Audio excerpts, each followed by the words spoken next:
tiens d'abord à vous remercier d'avoir répondu présent à notre invitation. Ceci prouve que nos relations, chacun le sait, sont très bonnes.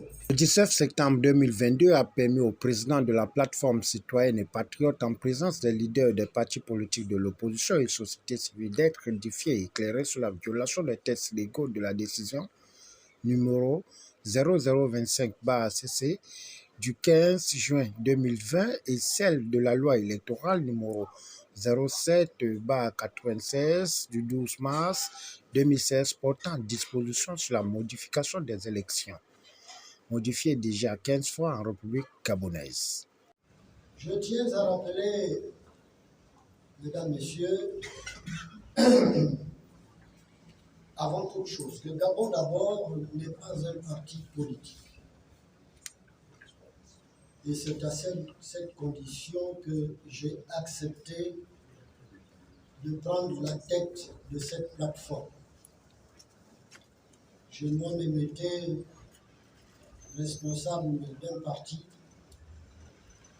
et ensuite j'ai traversé des moments difficiles parce que lorsqu'on quitte en Afrique, lorsqu'on quitte le parti au pouvoir, on est l'objet de difficultés, de problèmes. Mais ce n'est pas cela qui m'a fait baisser les bras, c'est simplement le contexte, l'environnement et le comportement de certains des nôtres qui a fait que je prenne du recul. Ici, il n'y a point de calcul politicien. C'est au nom de cet engagement et de l'analyse de la situation politique du moment que la plateforme citoyenne et patriotique Gabon d'abord a été appelée à poser son regard sur la situation préoccupante du Centre gabonais des élections CGE. La présente déclaration est donc le fruit d'une réflexion commune avec nos partenaires que je tiens solennellement à remercier. Le président Jacques Adjaïno, durant son allocution, n'a pas hésité de revenir sur le nœud du problème sur l'adoption du chronogramme des futures élections législatives partielles d'octobre, lors du Conseil de ministres du 1er septembre 2022 et l'irrégularité du bureau du CGE.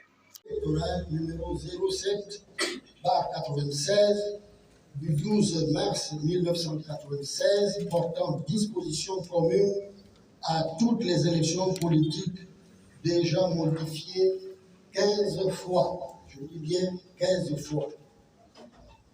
La plateforme citoyenne et patriotique Gabon d'abord considère alors illégales et illégitimes toutes les décisions prises et tous les actes posés par le bureau caduc du CGE mai 2022,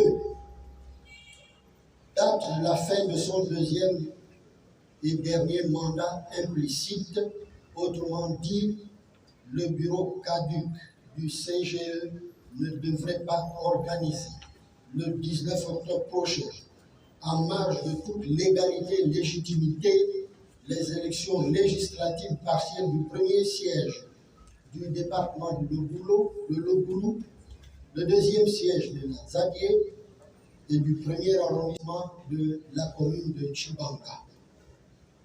Ce d'autant plus que l'article 12G de la loi numéro 07/96 du 12 mars 1996 portant disposition commune à toutes les élections politiques en République gabonaise modifiée dispose que la durée du mandat des membres du bureau du Centre gabonais des élections est de 2 ans renouvelable une fois.